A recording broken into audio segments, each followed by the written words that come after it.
Blood dripped from my fifth appendage as I staggered through the wreckage of what had once been our forward command post. The stench of ionized metal and burnt flesh filled my breathing cavities. 3 solar cycles ago, we had been the most feared battle legion in the Zarthang Collective. Now, we were running for our lives. "Commander Vraxon, emergency transmission coming through," barked Lieutenant Grell, his voice modulator cracking with strain. I steadied myself against a fallen support beam and activated my neural receiver. "This better be reinforcements, or I swear by the 7 moons of Kaldor I will use your hide as decorative plating."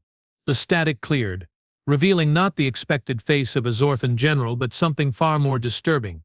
A human female. Her skin was the color of fertile soil, her cranial fur pulled tight against her skull, and her eyes, those terrifying forward-facing predator eyes, were focused directly on me. "This is Captain Nora Blackwell of the Earth Alliance vessel Redemption," she announced, her flat teeth visible as she spoke. "I believe we have something to discuss, Commander Vraxon." I felt my secondary heart stutter. Everyone in the galaxy knew that name, Nora Blackwell, the human who had systematically dismantled 3 Zarthan battle fleets without losing a single ship, the butcher of Proxima Centauri, the nightmare of Epsilon Eridani, and apparently the architect of our current catastrophe. "Captain Blackwell," I managed, my mandibles clicking nervously. "To what do I owe this unexpected horror?" She didn't smile. Humans rarely do when they are about to kill you. "Your forces have 30 minutes to surrender." After that, we stopped being polite. I almost laughed. Polite? The humans had reduced our planetary defense grid to atoms, vaporized our orbital platforms, and were currently hunting down our ground forces like we were nothing more than sport.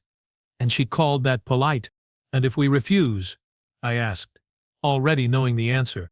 "Then I personally guarantee that future archaeology students will need specialized equipment to find evidence you ever existed." She terminated the transmission.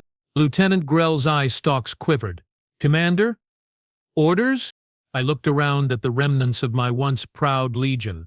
73 warriors remained from an original force of 12,000. Our weapons were depleted, our armor systems failing, and our medical supplies exhausted. And now the most feared human commander in the galaxy had given us an ultimatum.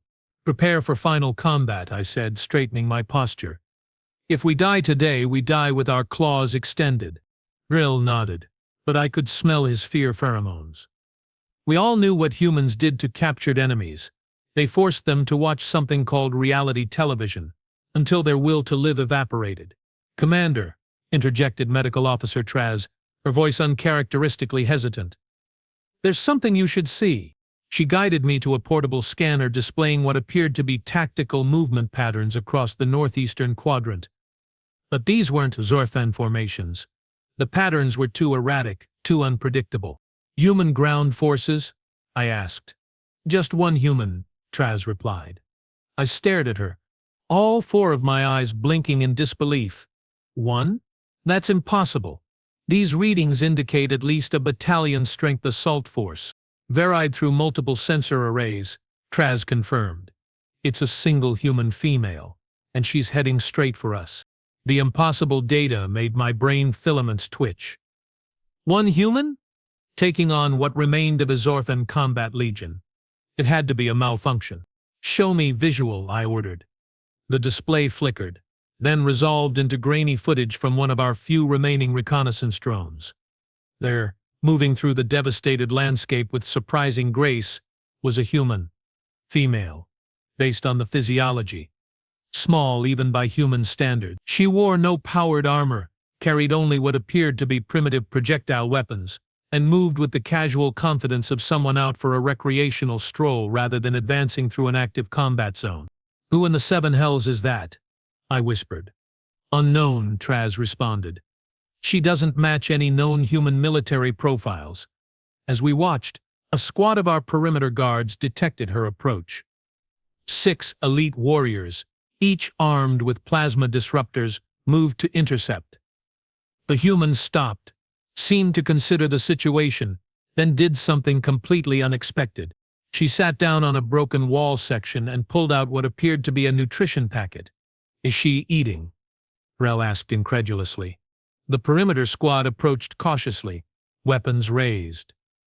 The human continued eating, occasionally glancing up as if mildly interested in their advance. When the squad commander ordered her to surrender, she held up one finger in what we later learned was a request for patience, finished her meal, carefully packed away the wrapping, and only then stood to address them. What happened next occurred so quickly that we had to replay the footage at reduced speed to comprehend it. In less than 8 seconds, all 6 warriors were incapacitated, not dead. The human had deliberately used non-lethal strikes, targeting nerve clusters and joint articulations with surgical precision. She hadn't even drawn her weapons. Impossible, I muttered. No species moves that fast. Correction, Traz said quietly. No species we have encountered before humans moves that fast. The human collected our warriors' weapons, unloaded their power cells which she pocketed, and then did something truly bizarre. She arranged their unconscious forms in comfortable positions, even using her outer garment to create a cushion for one whose head had struck the ground hard. Then she looked directly at our surveillance drone and spoke. My name is Sophia Jordan. I'm not military. I'm not even supposed to be here. But I have got a proposition for Commander Vraxon that might save what's left of his troops. So either shoot me or talk to me, because I have had a really bad day and my patience is wearing thin. I felt a cold sensation travel along my dorsal ridge. Not military? Then what was she? Bring her in, I ordered. Maximum security protocols. 20 minutes later, I found myself face to face with the most puzzling human I'd ever encountered. Up close, Sophia Jordan was even less impressive, standing barely to my lower thorax with no obvious augmentations or combat enhancements. She wore simple utility clothing in muted browns and greens, with numerous pockets and reinforced panels. Her only concession to the battlefield was a light ballistic vest that would barely stop a standard Zarthan sidearm. Yet something about her made my instincts scream danger. Perhaps it was the way she assessed our command center with a single sweep of her eyes, or how she stood perfectly balanced, hands relaxed at her sides, ready to move in any direction. Or maybe it was the complete absence of fear in her biochemical signature. Commander Vraxon, she said without preamble, your strategic situation is unsalvageable. Captain Blackwell will reduce this position to molten slag in approximately 22 minutes. However, I can offer an alternative. Why would a non-military human concern herself with our fate? I asked. I'm a xenoanthropologist, she replied. I study alien cultures. Yours is particularly interesting, and I'd prefer it didn't become extinct today. I clicked my mandibles in what humans might interpret as laughter. So this is academic interest?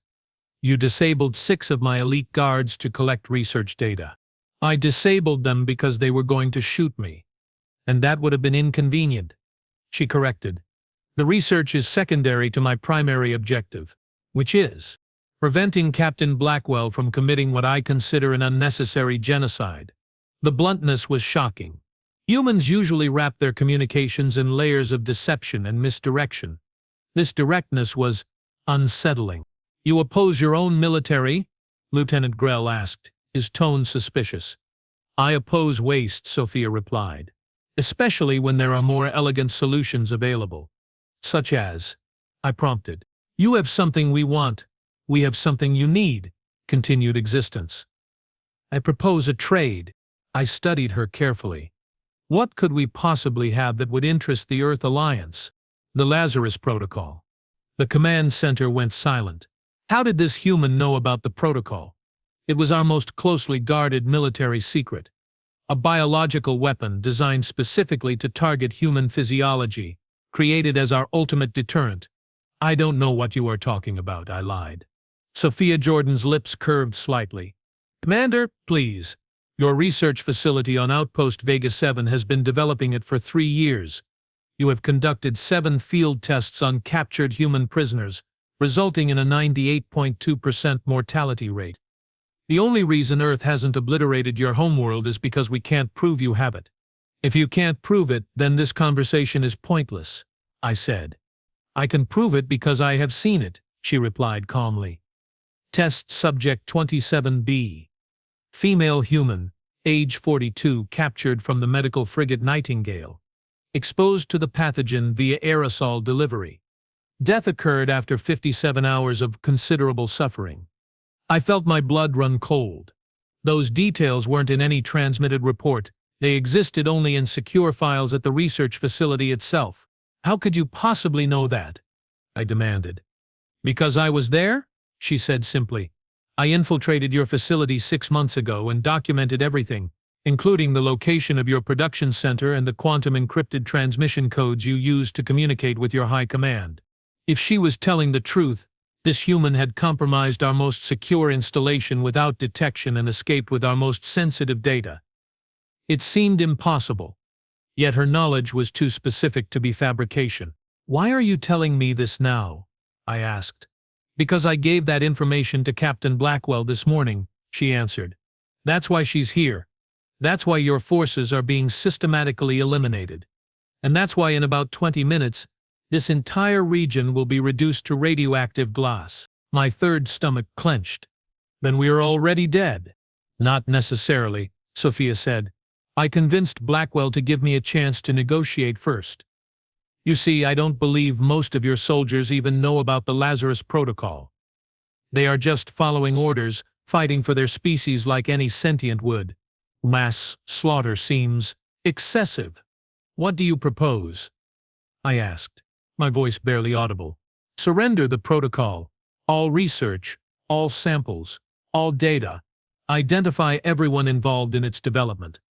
Submit to war crimes tribunals for those individuals. In exchange, your remaining forces will be treated as conventional prisoners of war with full protections under the Galactic Conventions. It was better than we deserved, and we all knew it. The Lazarus Protocol violated every established rule of warfare. If deployed, it would kill billions of humans across hundreds of worlds in the most horrific way imaginable. How do I know Captain Blackwell will honor this arrangement? I asked. You don't, Sophia admitted. But you have my word that I will kill her myself if she doesn't. And between you and me, Commander, that's not an empty threat. I believed her. That was perhaps the most disturbing realization of all. I genuinely believed this small, unarmed human would and could assassinate one of the most heavily protected military officers in the Earth Alliance if she felt it necessary. Very well, I said finally. I accept your terms. Sophia nodded once, then activated a communication device. Blackwell, it's Jordan. We have agreement. Stand down the orbital strike. Confirmed, came the terse reply. You have 1 hour to secure the package and verify compliance. After that, I'm leveling the place regardless of whether you are still inside. Sophia pocketed the device and looked at me expectantly. Shall we begin? The next 45 minutes were a blur of activity as we gathered all data on the Lazarus Protocol and prepared it for transfer. Most of my warriors were stunned by the capitulation, but none protested. They had seen enough of human warfare to know when survival was the only rational choice. I have a question, I said to Sophia, as we worked. If you are truly a xenoanthropologist, how did you infiltrate a high-security military installation? How did you disable 6 armed guards without breaking stride? You are not just an academic, are you? She paused in her cataloging of biological samples. Before I studied alien cultures, I had another profession. Let's just say it involved solving problems for people who couldn't afford to have those problems become public knowledge. An assassin? I guessed. I prefer specialized consultant, she replied with that same slight curve of the lips. But that was a long time ago. Not so long that you have forgotten the skills, I observed. Some things, she said quietly. You never forget. As the deadline approached, human troops arrived to secure the surrender. They were professional but cold, processing my warriors with mechanical efficiency. Captain Blackwell herself appeared, flanked by heavily armed guards. Unlike Sophia, she wore full-powered combat armor emblazoned with the Earth Alliance insignia and numerous battle decorations. Is it done? She asked Sophia, ignoring me completely. All materials secured. All personnel accounted for. Terms met in full, Sophia confirmed. Blackwell finally looked at me, her expression unreadable behind her helmet visor. You should thank Dr. Jordan, Commander. Anyone else would have let me turn this place into a crater. Why didn't you? I couldn't help asking. the captain's visor depolarized, revealing a face hardened by years of warfare. Because she showed me something I hadn't seen in a long time. What's that? That humans can still surprise me, Blackwell replied. Take them away. As we were led to the transport vessels, I noticed Sophia standing apart from the military personnel, making notes on a small device. Studying us even now. I diverted slightly from my assigned path, earning immediate attention from my guards, but they allowed me to approach her when she nodded her approval. You knew about the protocol before you infiltrated our facility, I said. It wasn't a question. You came looking for it specifically. Yes, she admitted. How? It was our most closely guarded secret. Sophia looked up from her notes, those predator eyes focusing on me with unsettling intensity. Because, Commander Vraxon, humans have one advantage that your species has never understood. And what's that? We lie, she said simply. Even to ourselves, you believe that because your species cannot deceive one another due to your pheromonal communications, the same must be true of others. But humans, we elevated deception to an art form millennia ago. Your intelligence services never stood a chance. With that disturbing revelation, she returned to her notes, and I was escorted to the prisoner transport. As our vessel lifted off, I watched through a viewport as Sophia Jordan conferred with Captain Blackwell. They seemed to be arguing, their body language increasingly tense. Then, to my astonishment, Blackwell backed down, turning away in what appeared to be frustration while Sophia remained immobile, watching her leave. What kind of power did this xenoanthropologist wield that she could face down the butcher of Proxima Centauri and emerge victorious? I didn't know then that within 3 solar cycles, I would be witnessing the answer firsthand. I didn't know that Sophia Jordan would become the most controversial figure in the galaxy, hated and revered in equal measure, and I certainly didn't know that our surrender was merely the opening move in a game whose scope and stakes were beyond anything I could imagine. All I knew, as our transport disappeared into the upper atmosphere, was that I had encountered something far more dangerous than an enemy soldier. I had met a human who believed in something. And if there's one lesson the galaxy has learned repeatedly, it's that nothing is more terrifying than a human with a cause. The war wasn't ending. It was evolving into something else entirely, and somehow Sophia Jordan, not soldier, not diplomat, not even officially part of Earth's military complex, had appointed herself its architect. May the ancient gods help us all. 3 months after our surrender, I found myself in an unexpected position, seated across from Sophia Jordan in a sterile conference room on Earth's lunar military base. As the highest-ranking captured officer, I had been separated from my warriors and subjected to extensive interrogation. But this meeting was different. There were no recording devices, no additional personnel, and Jordan herself had disabled the surveillance systems before we began speaking. Commander Vraxon, she greeted me, pushing a container of water across the table. How are you being treated? Better than expected, I admitted, using the specialized drinking apparatus they had provided for my non-human physiology. Though I find Earth's gravity uncomfortable, hence the lunar location, she nodded. 60% Earth standard. Still unpleasant for you, I imagine, but manageable. I studied her carefully. She looked different in this setting, dressed in formal civilian attire rather than field gear. Her cranial fur arranged in a more complex pattern, but the alertness, the ready stance remained unchanged. Why am I here, Dr. Jordan? I have already provided all information regarding the Lazarus Protocol. Yes, you have, she agreed, quite thoroughly. That's not why I have brought you here. Then why? She leaned forward slightly. Because the war is about to enter a new phase, and I need someone who understands both sides. I felt my primary heart accelerate. What do you mean? The Zothan High Command has disavowed knowledge of the Lazarus Protocol. They claim it was a rogue operation by a few fanatical officers, which we both know is a ridiculous lie. And this concerns me how? I asked cautiously. It concerns you because 3 days ago they sentenced you and your entire legion to death in absentia for treason. Specifically, for surrendering to human forces rather than fighting to the last warrior. The news shouldn't have surprised me, yet I felt my respiratory system constrict painfully. Condemned by the very government we had served faithfully for decades. They are scapegoating you, Sophia continued, her voice matter-of-fact, erasing any connection between your actions and their directives. As far as Zorthan society is now concerned, you are traitors who conspired with humans to develop illegal bioweapons. That's absurd, I protested.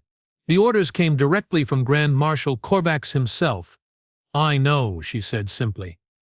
I have the original transmission logs. Unfortunately, those won't help you in the court of public opinion. Your government controls all information reaching the general population. I slumped back in my specially designed chair. Then we are truly dead. Even if the Earth Alliance honors its agreements, we can never return home.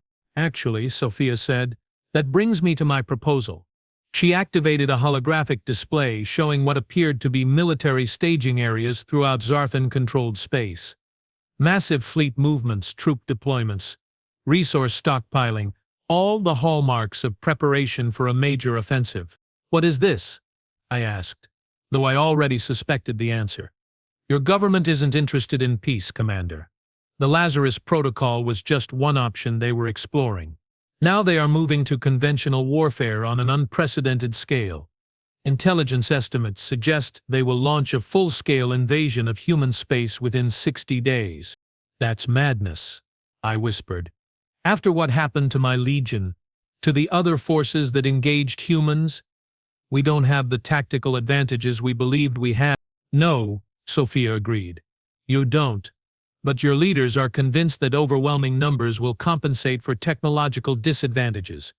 They are planning to commit nearly 80% of your total military strength to this offensive. The implications were horrifying. The casualties would be unimaginable. On both sides, she nodded grimly. Which is why I've spent the last 3 months convincing Earth's leadership that there's an alternative. She changed the display to show what appeared to be internal Zorthan political and military structures, detailed breakdowns that revealed an astonishing level of intelligence penetration. Your society isn't monolithic, Commander. There are significant factions within your military and government that oppose this escalation. They have been systematically silenced or eliminated. But they exist, and I believe they could be mobilized under the right circumstances. I finally understood where this was heading. You want to instigate an internal conflict within the Zorthan collective. I want to give the moderates a fighting chance, she corrected. Before millions of your people are sent to die in a war they can't win. And you think I can help with this? A condemned traitor?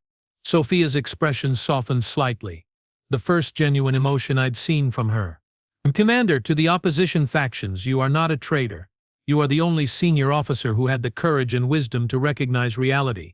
You saved 73 lives through your decision. That matters to those who are watching their friends disappear into re-education facilities for questioning the coming offensive. She was manipulating me, of course, using my concern for my warriors and my species to draw me into her scheme. The truly disturbing part was that it was working. What exactly would you have me do? I asked. Become a voice, she said simply. Speak the truth about what happened. About the protocol. About the lies your government is telling.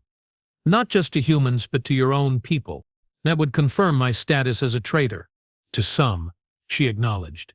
But to others, it would make you something far more dangerous to the current regime, a legitimate alternative. The audacity of her plan was breathtaking. She wasn't just proposing to undermine Zorthan military operations. She was suggesting a fundamental restructuring of our entire society, with me as some kind of figurehead for revolution.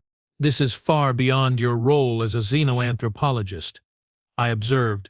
That slight curve of the lips again, not quite a smile but something adjacent to it. Did I ever claim to be just a xenoanthropologist? No, I admitted. You didn't. The galaxy is changing, Commander. The old paradigms of species isolation are collapsing. What replaces them will determine whether we face centuries of interstellar warfare or something better. And you appointed yourself to guide this transition. Someone has to, she said with a shrug. Might as well be me. Despite myself, I felt a surge of what humans might call admiration. The sheer confidence of this creature, barely larger than a Zorthan juvenile, proposing to reshape galactic politics through what amounted to revolutionary warfare. Why should I trust you? I asked. For all I know, this is an elaborate Earth Alliance plot to weaken the collective before launching their own offensive. A reasonable concern, she nodded. Which is why I'm not asking you to trust me. I'm asking you to verify everything I have told you. Speak with your warriors. Review the evidence I have gathered. Make your own assessment. She stood, signaling the end of our meeting. You have 1 week, Commander Vraxon. After that, events will proceed with or without your participation. As she turned to leave, a question that had been bothering me since our first encounter finally found voice. Now, to Jordan, who do you actually work for? You are not military, not regular diplomatic corps. So who sends you into war zones to negotiate with enemy commanders? She paused at the door, looking back over her shoulder. That's a complicated question. Indulge me. Officially, I'm an independent consultant contracted by various entities, including the Earth Alliance Xenocultural Division. And unofficially? Her expression turned serious. Unofficially, Commander, I work for the future. A future where your children and mine don't grow up learning how to kill each other. Whether that future exists depends largely on what happens in the next few months. With that enigmatic statement, she left, leaving me with decisions that would affect not just my 73 surviving warriors, but potentially the future of my entire species. The choice should have been simple. I was a Zarthan commander, bred and trained to serve the collective. My loyalty should have been absolute, regardless of how my government had treated me. But as I reviewed the evidence Sophia provided over the following days, interviewed my warriors about their treatment as prisoners, and reflected on the strategic realities of our position, an uncomfortable truth emerged. The collective I had sworn to protect no longer existed. It had been replaced by something else, something willing to violate every principle of honorable warfare, something that discarded loyal servants when convenient, something that would sacrifice millions of lives for the ambitions of a few. 7 days after our meeting, I contacted Sophia Jordan and gave her my answer. I would speak, not as a traitor, but as a Zarthan who still believed in the original ideals of the collective. I would tell the truth and let my people decide what to do with it. What I didn't realize then was that my decision would make me the first non-human to join what would later be called Jordan's Irregulars, a collection of outcasts, defectors, and idealists from a dozen species who would ultimately change the course of galactic history. And Sophia Jordan? She never aimed to lead, but somehow soldiers like me ended up following her footsteps across battlefields throughout known space. Not because she commanded us, but because she showed us something we had never expected to find in a human, a vision of the future worth fighting for. Even if that fight would drench the stars in blood. The human vessel Defiance hung in orbit around Proxima Centauri 4th like a predator waiting to strike. From my observation port, I could see its sleek, angular form silhouetted against the red dwarf star, a design that somehow managed to be both beautiful and terrifying, much like humans themselves. Still admiring the view, Commander? I turned to find Sophia Jordan standing in the doorway of my quarters, dressed in what humans called combat casual, reinforced utility pants, fitted thermal top, and a multi-pocketed vest. Her hair was pulled back tightly, exposing the numerous small scars that traced her hairline. Trophies from past infiltrations, she had once explained. The ship reminds me of a Kaldorian bladefish, I replied. Elegant but deadly. An apt comparison, she nodded. Though Captain Hayes would prefer something more flattering than being compared to a fish. Hayes lacks your appreciation for xenozoology, I said. Are the preparations complete? Nearly. The last of your warriors are being equipped now. We drop in 4 hours. She entered fully into my quarters, the door sliding shut behind her. Are you certain about this, Vraxon? Once we begin, there's no turning back. In the 6 months since I had agreed to work with Sophia, my status had evolved from prisoner to consultant to finally ally. My warriors and I had been granted provisional autonomy within the constraints of our parole, allowing us to train alongside human special operations teams, an arrangement unprecedented in the history of human Zarthan relations. My certainty is irrelevant, I replied. The operation proceeds regardless. My people need to hear the truth, even if many will reject it initially. Truth is rarely comfortable, Sophia agreed, her expression unreadable. especially when it contradicts everything you have been taught to believe. That was perhaps the most disturbing aspect of working with Sophia Jordan. Her ability to understand Zarthan psychology sometimes better than we understood ourselves. She had studied our history, our cultural development, even our neurological patterns, knowledge she now deployed with surgical precision to unravel the propaganda narratives of the current regime. "The transmission package is prepared?" I asked. She nodded. "Unedited footage of the Lazarus Protocol development, your testimony, evidence of the military high command's direct involvement, and documentation of the purges targeting dissenters within your government. Once uploaded to the distributed network, it will be virtually impossible to suppress completely. And when the regime claims it's human fabrication, then we activate the second phase," she said calmly. "The network of dissidents your Lieutenant Grell has been cultivating will begin coordinated protests in 17 major population centers. Military units sympathetic to your cause will secure key communications nodes, and most importantly, Grand Admiral Kex will announce his defection, bringing the Third Fleet with him." I clicked my mandibles in what had become a nervous habit. "If Kex loses his nerve—" "He won't," Sophia assured me. "His family is already safely off-world." The casual way she referenced the extraction of a high-ranking Zarthan official's entire lineage from a heavily secured compound spoke volumes about the resources at her disposal. Whatever Sophia Jordan was, just a xenoanthropologist didn't begin to cover it. "You never anticipated failure, did you?" I asked suddenly. "From the moment you approached me on the battlefield, this was your plan." That not-quite smile appeared. "Let's just say I recognized potential when I saw it." Before I could respond, her communication implant chimed softly. She tilted her head slightly, listening to a message I couldn't hear, then refocused on me. "Change of plans. We drop in 2 hours. The regime has accelerated their purge schedule. Admiral Kex's second-in-command was just arrested." My blood ran cold. "They suspect him. Unclear. But we can't risk waiting. Gear up, Commander. I will meet you in the deployment bay." After she left, I spent several minutes staring at my reflection in the polished surface of my armor. The face that looked back at me was still recognizably Zorn Vraxon, the quadruple eye arrangement, mandibular structure and iridescent scaling unchanged. But something in the eyes themselves was different. A human might call it doubt, or perhaps wisdom.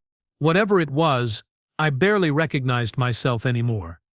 2 hours later, I stood in the deployment bay of the Defiance alongside 42 of my warriors. The remaining 31 were distributed across 2 other vessels, positioned to support secondary objectives. We were a pitiful remnant of what had once been an elite legion. But today our small number was an advantage. This mission required precision, not overwhelming force. The human special forces team that would accompany us consisted of just 12 operators, a testament to either human arrogance or legitimate capability. Given what I had witnessed over the past months of joint training, I suspected the latter. Their leader, Major Damon Rivera, was conducting final equipment checks when Sophia entered the bay.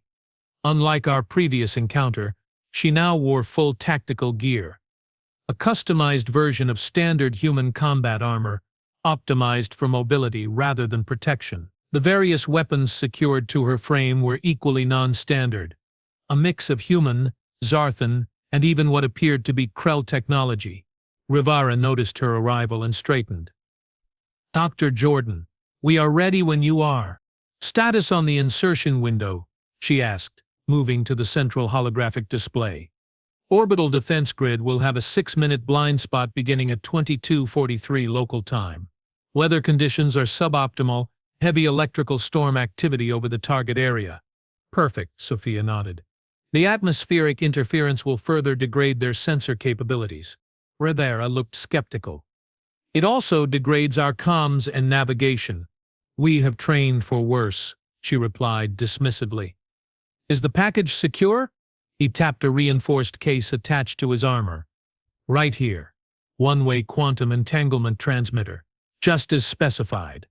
Once activated, not even a planetary jamming system can block it." "Good." She turned to address both the human operators and my warriors. "This is not a conventional military operation. Our objective is information dissemination, not conquest. We go in quiet, We set up the broadcast. Any engagement with regime forces is a failure of planning, not an opportunity for heroics. Understood. Murmurs of acknowledgement rippled through the assembled troops.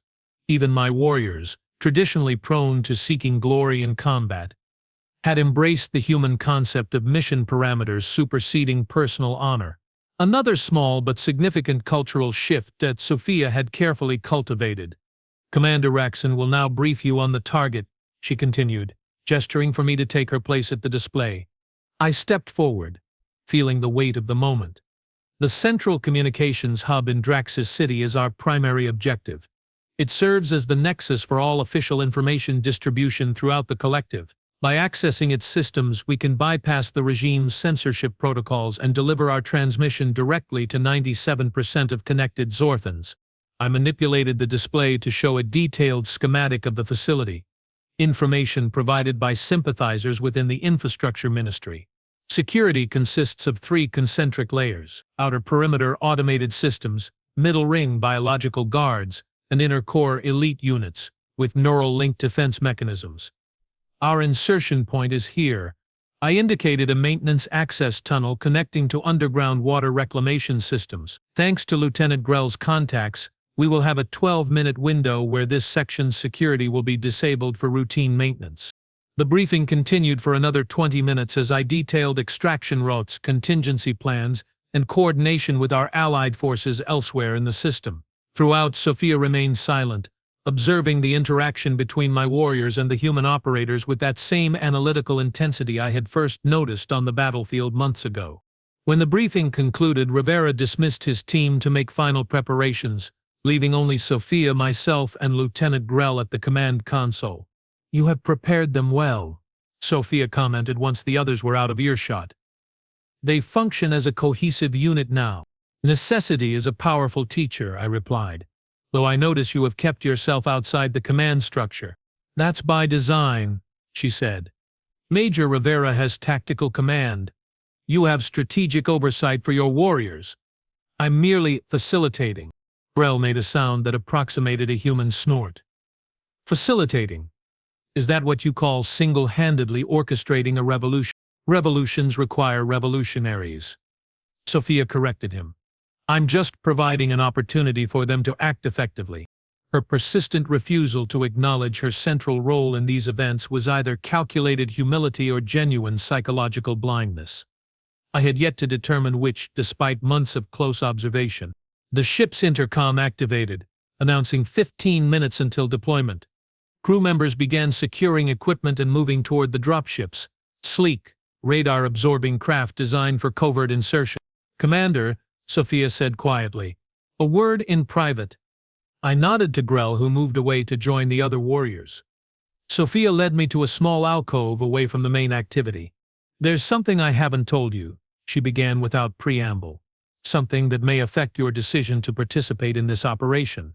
My nervousness spiked immediately. "What is it?" "We have received intelligence that your mate and offspring have been taken into protective custody by regime forces." The words hit me like a physical blow. I had known this was a possibility when I chose to oppose the government, but the reality was still devastating. "When?" I managed to ask. "Approximately 6 hours ago. They are being held at a secure facility near the planetary capital." My mind raced through the implications. "It's too late to abort the mission." "Yes," she agreed, "but not too late to add a secondary objective." I stared at her, uncomprehending for a moment. Then understanding dawned. "You are proposing a rescue operation simultaneously with our primary mission." "I have already put the pieces in motion," she confirmed. "A separate team, completely compartmentalized from this one. They are standing by for my signal." "Why wasn't I informed of this contingency?" I demanded, anger temporarily overriding my shock. "Because I knew you would insist on leading it yourself," she replied calmly. "And that would jeopardize both operations. Your presence at the communications hub is essential. Vraxon, your voice, your face, they need to see and hear you delivering the truth." She was right, of course. Logically, strategically right. But this wasn't about logic or strategy. This was about my family. Who leads this rescue team? I asked, struggling to keep my voice steady. Someone I trust implicitly, she said. Someone with extensive experience extracting high-value individuals from secure facilities. Another of your mysterious colleagues? Something like that. She checked the time display on her wrist unit. We need to move, trust me. Vraxon, I have never let you down yet. That was true enough. Through all the chaos of the past months, Sophia Jordan had delivered on every promise, fulfilled every commitment. If anyone could save my family, it was likely her shadowy network of operatives. Very well, I conceded. But I want updates as soon as they are available. You will know everything I know, she promised. Now let's go make history. We boarded the lead dropship minutes later, joining Rivera's team and 16 of my warriors. The rest would follow in 2 additional craft, creating a 3-pronged insertion that would converge on the communications hub from different directions. As the ship detached from the Defiance and began its stealthy descent toward the planet's surface, I found myself studying Sophia's profile in the dim red lighting of the troop compartment.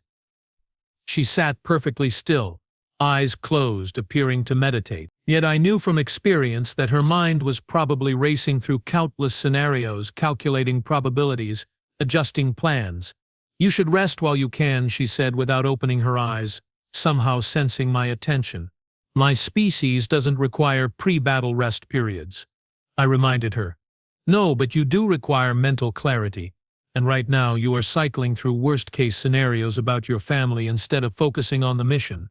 Her insight was disturbing, as always.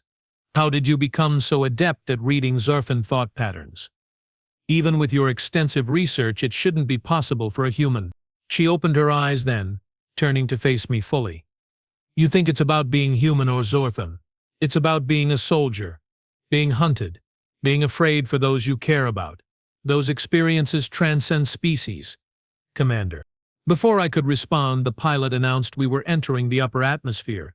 The ship began to shudder slightly as it encountered resistance, the advanced dampening systems working to minimize both the physical sensation and the heat signature. 2 minutes to blackout zone, the pilot continued. All systems nominal. Weather interference at projected levels. Sophia checked her weapons one final time, then addressed the compartment at large. Remember, our advantage is surprise and speed. The moment they detect us, that advantage disappears. Move like you mean it, people? The humans responded with grim nods. My warriors clicked their mandibles in acknowledgement, a gesture they had historically used before charging into glorious battle, now repurposed for a covert infiltration. Another small symbol of how much had changed. 30 seconds. The pilot announced, prepare for rapid deceleration. I braced myself against the bulkhead as the ship suddenly pulled up from its steep descent, bleeding momentum in a controlled but aggressive maneuver. Gravity compensators strained to keep us from being crushed by the forces involved, not entirely successfully. Several of the humans grunted in discomfort. My warriors, with our more robust internal structure, fared better. The ship leveled out just above the forest canopy, now moving horizontally at tremendous speed but far lower than any defense system would expect. Trees whipped past beneath us, occasionally scraping the underside of the craft with a disconcerting sound. Lazarus in sight, the pilot reported. No detection signals. We are still ghost. The ship slowed rapidly, hovering momentarily over a small clearing barely large enough to accommodate it, then settled with surprising gentleness onto the damp soil. The moment we touched down, the rear ramp descended and both humans and Zorfans moved with practiced efficiency, securing the perimeter in overlapping patterns of coverage. Sophia was among the first out, moving like a shadow to the edge of the clearing where she consulted a compact navigation device. Rivera joined her seconds later, followed by myself. 3 kilometers to the access point, she murmured. Interference is playing havoc with satellite coverage. We will need to rely on ground-based navigation from here. Rivera nodded. My team's ready. Formation Alpha? Confirmed? She agreed, then looked to me. Commander? We proceed as planned, I said, pushing thoughts of my family firmly aside. Grella will take second position with 6 warriors. I will lead the remaining 10 in the center column. With quick hand signals, the force reorganized into 3 parallel columns, each taking slightly different routes toward our objective. This approach minimized our profile while maintaining mutual support capability, a human tactical concept that had impressed even my veteran warriors. The journey through the dense forest was tense but uneventful. The electrical storm that had provided cover for our insertion now worked in our favor on the ground as well, its constant atmospheric discharges masking our heat signatures. 47 minutes after landing, we reached the maintenance access point, a seemingly abandoned processing station for the city's water reclamation system. As promised by our inside contacts, the security systems were offline, their indicator lights dark. Grell approached the heavy access door, applying a bioauthenticator provided by our sympathizers. For a moment, nothing happened, and I felt my anxiety spike. Had we been betrayed?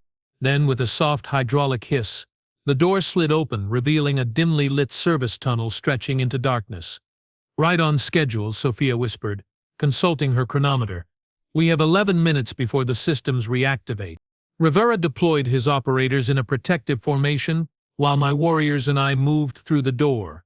The humans followed, with Sophia bringing up the rear. Once inside, Grell resealed the entrance, leaving us in the artificial twilight of emergency lighting strips. 2 kilometers to the central junction, Sophia announced, consulting her nav device. From there, we split into the 3 planned teams. Comms check. One by one, each team leader confirmed their communication links were functioning, albeit with significant interference from the storm above. It would have to be enough. We moved swiftly through the tunnel, our footsteps echoing despite our best efforts at silence. The air was heavy with moisture and the distinctive chemical tang of urban water processing. Occasionally, we passed maintenance drones, simple automated units programmed to ignore anything that possessed the correct access codes, which our infiltration team had provided. At the central junction, Rivera's team branched off to the left, heading for the power distribution center. Their task was to ensure our broadcast couldn't be stopped by simply cutting power to the facility. Rel took his warriors to the right, toward the security control center where they would create a distraction if necessary. My team, accompanied by Sophia, continued straight ahead toward the main communications array, the heart of our objective. 5 minutes until we reached the access point, I informed my warriors as we quickened our pace. Final weapons and equipment check. As they verified their gear, I noticed Sophia had fallen slightly behind, her hand pressed to her communication implant. Her expression was focused, intense. Receiving information about my family, I wanted desperately to ask but knew better than to disrupt operational security.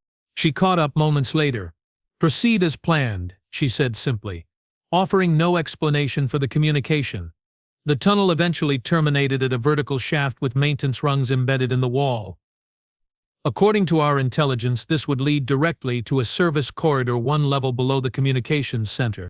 "I will take point," Sophia said, already moving to the ladder. "Security systems should be on maintenance cycle for another 8 minutes. She ascended with remarkable agility, her movements nearly silent despite the equipment she carried. I followed, with my warriors close behind, our larger forms making stealth more challenging but not impossible. At the top of the shaft, Sophia paused, pressing a sensor device against the hatch. After a moment, she nodded in satisfaction and carefully turned the manual release. The hatch opened without alarm, revealing an empty corridor bathed in the same emergency lighting as the tunnels below. "Clear," she whispered, pulling herself through the opening. We emerged into a service corridor that matched our intelligence briefings perfectly. Conduit-lined walls, maintenance panels at regular intervals, and no surveillance equipment. This level was designed for automated systems, not organic personnel. "The access terminal should be 30 meters ahead," I said, consulting the memorized floor plan. "Once we are in, we will have approximately 2 minutes before security protocols register the unauthorized entry." Sophia nodded, already moving forward. More than enough time. We reached the terminal, an unassuming panel set into the wall without incident. Rel's intelligence contact had provided the access codes, which Sophia entered with confident precision. The panel slid aside, revealing a narrow technical shaft with a ladder leading upward. "This will take us directly behind the main communications array," she confirmed. "From there, we can access the distribution network and upload our package." One by one we ascended the ladder, emerging into a cramped space filled with humming equipment, the posterior access area of the communications hub itself. Through gaps in the machinery, we could see the main control room beyond, staffed by 8 Zarthan technicians going about their duties, completely unaware of our presence. Sophia immediately located the primary data port and retrieved a compact device from her equipment. "This will establish a direct link to the quantum transmitter," she explained quietly. "Once connected, we can begin the broadcast from a safe distance." While she worked, I positioned my warriors to secure our position. If detected now, we would have seconds at most before the entire facility locked down. "Connection established," Sophia announced after tense moments of silence. "Now we just need—" Her words trailed off as a sudden alarm began blaring throughout the facility. Red emergency lights activated, bathing everything in crimson illumination. "We have been detected?" I asked, mandibles clicking anxiously. "No," she replied, still focused on her device. "This is a system-wide alert. Something else has triggered it." Through the gaps in the equipment, I could see the technicians responding to the alarm, their movements frantic as they checked displays and responded to communications. One of them raised his voice above the noise. "Confirmed? Security breach at the Executive Detention Center. All available forces redirected." My blood ran cold. The Executive Detention Center, where my family was being held. Sophia's eyes met mine, and I knew instantly what had happened. Her separate team had launched their rescue operation, creating what was either a perfectly timed diversion or a catastrophic complication. "We need to move now," she said urgently. "Every security system will be going to heightened alert status." I nodded, pushing aside my personal concerns. "Upload the package." She activated the quantum transmitter, and a progress indicator appeared on her device. 30 seconds to complete transmission. Those 30 seconds stretched into what felt like eternity as the facility around us erupted into controlled chaos. Security personnel rushed through adjacent corridors. Communication channels overflowed with urgent messages. Through it all, we remained hidden in our cramped access area, watching the upload progress inexorably toward completion. "Done," Sophia finally announced. "Package delivered." Almost immediately, the large displays in the main control room began showing unexpected content. My recorded testimony, footage of the Lazarus Protocol tests, evidence of the High Command's direct involvement. The technicians froze in confusion, watching as their own systems broadcast the very information they had been tasked with suppressing. "Now we extract," I said, already turning back toward the access shaft, before they traced the source. We descended rapidly, returning to the service corridor and making our way back toward the vertical shaft that would lead us to the tunnels. Sophia remained in constant communication with Rivera and Grell, confirming their teams were also withdrawing according to plan. "The broadcast has gone system-wide," she informed me as we moved. "Every connected device in the collective is receiving it. They can't stop it now. A small victory, but one that would mean nothing if we failed to escape." "And the Executive Detention Center?" I couldn't help asking. "Operation in progress," was her only response. We had almost reached the vertical shaft when disaster struck. Rounding a corner, we encountered a security team, 6 armed guards who had clearly been sent to investigate the unauthorized access to the communications array. For a frozen moment, both groups stared at each other in surprise. Then training took over. The lead guard raised his weapon. "Halt and surrender. You are—" He never finished the sentence. Sophia moved with that same impossible speed I had witnessed months ago on the battlefield, covering the distance between us and the guards before they could properly react. 2 were down before I even registered. She had drawn her weapon, a Krella nerve disruptor that incapacitated without killing. My warriors engaged an instant later, following her example by using non-lethal tactics. Within seconds, all 6 guards were incapacitated, but the damage was done. They had managed to trigger their emergency beacons, alerting the entire facility to our exact location. "Move," Sophia ordered, already sprinting toward the vertical shaft. "We have maybe 2 minutes before this place is swarming with security." We descended the shaft in record time, practically sliding down the rungs in our haste. Once in the tunnel system, we ran at full speed toward the extraction point, no longer concerned with stealth. "Rivera, status?" Sophia demanded into her comm unit. At extraction point Alpha came the response. Partially obscured by static. Rella's team is 30 seconds out. What's your situation? Compromised. Security is aware of our presence. We are 3 minutes from your position. Understood. We will hold position until you arrive. As we ran, the tunnels around us began to echo with the sounds of pursuit. Boots on metal, communication chatter, the distinctive whine of Zarthan plasma weapons being charged. They are gaining, one of my warriors reported from the rear position. Keep moving, I ordered. We just need to reach the extraction point. We rounded a final bend and saw the maintenance access door ahead. Our exit point, Rivera's team had secured the area, their weapons trained on the tunnel behind us. Rael and his warriors were already there, forming a defensive perimeter. Where's the pursuit? Rivera demanded as we joined them. 30 seconds behind at most. Sophia replied, already working to open the outer door. Get ready for contact. The door slid open, revealing the forest beyond and the welcome sight of our dropships, hovering just above the clearing with ramps extended.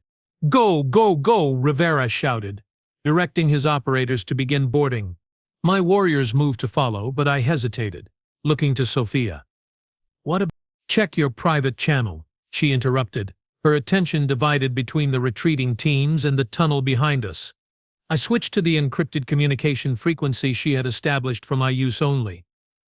There, waiting in my message queue, was a simple text, package secured. Rendezvousing at secondary extraction point. We'll meet at orbital rendezvous. My family was safe, or at least, that's what Sophia wanted me to believe. I had no way to verify the information, no way to know if this was truth or merely a tactic to ensure I completed the extraction without complication. Commander, we need to move now, Grell urged, already at the doorway. The sounds of pursuit were growing louder. I made my decision.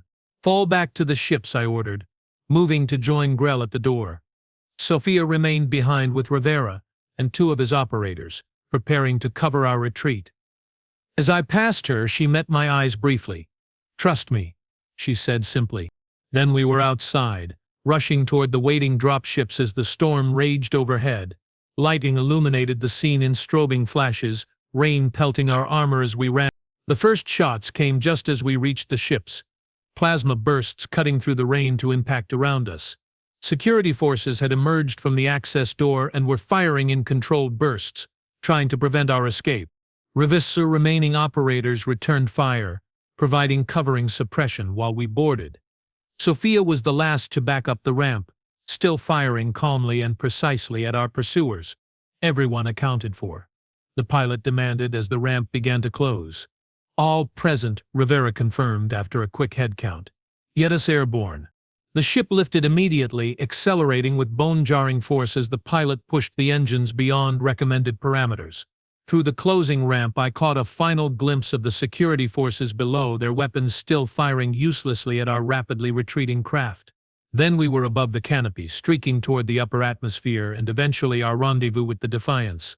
In the troop compartment, tension gradually gave way to the quiet euphoria of survival. Humans clapped each other on the shoulders. My warriors clicked their mandibles in the traditional cadence of victory. Only Sophia remained apart, seated near the cockpit access, her expression pensive as she monitored a small display on her wrist unit. I moved to join her. Is it done? I asked quietly. She nodded.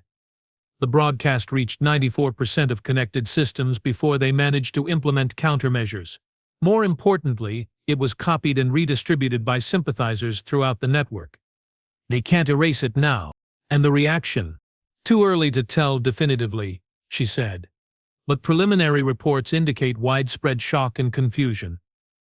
Military units in 6 major installations have refused orders to suppress civilian demonstrations. The Third Fleet has declared independence from Central Command. The revolution has begun. Revolution? Such a simple word for what would inevitably be a bloody, chaotic process. My people had no history of internal conflict. Our societal structure had evolved to minimize such destructive impulses. What I had helped initiate today was unprecedented in Zarthan history. Was it worth it? I asked, the question directed as much to myself as to her. Sophia looked up from her display, studying me with those unnervingly perceptive eyes. "You are asking the wrong question, Commander. What's the right one? What was the alternative?" She replied. "Continue as you were, watching your government drag your entire species into a war they couldn't win. Witness billions of deaths on both sides. Or take action, however painful, that offers a chance for something better. Put that way, the answer seemed obvious. Yet doubt lingered. And my family? Was using them as a diversion part of your plan from the beginning?" Her expression hardened slightly. "I don't use families as pawns, Commander. When I learned they had been taken, I activated a contingency I had prepared for exactly this scenario. The timing of the rescue operation was tactical necessity, not manipulation. I wanted to believe her. After everything we had been through together, I needed to believe her. "When will I see them?" I asked, instead of pressing the point. "At the orbital rendezvous," she promised, "2 hours from now." The rest of the ascent passed in tense silence. Atmospheric exit was complicated by pursuing security vessels, but the storm continued to work in our favor, obscuring our signature long enough to reach the upper ionosphere, where our superior engines could outpace anything the planetary forces could deploy. Once in orbit, we maintained communication silence, using minimal power as we maneuvered toward the predetermined rendezvous coordinates on the dark side of the smallest moon in the system. There, according to plan, we would meet with the Defiance and the other extraction teams, including, if Sophia was to be believed, my family. As we approached the rendezvous point, the pilot announced visual confirmation of the Defiance waiting in lunar shadow. Relief rippled through the compartment. We had made it. But as we drew closer, Rivera suddenly stiffened, staring at a tactical display near his position. "Multiple contacts emerging from behind the moon," he reported tensely. "Configuration matches Zarthan military vessels." Sophia was beside him, instantly. "How many?" "3 cruiser class, plus support craft. Definitely not friendly." My mandibles clicked in alarm. How did they anticipate our extraction point? This information was compartmentalized.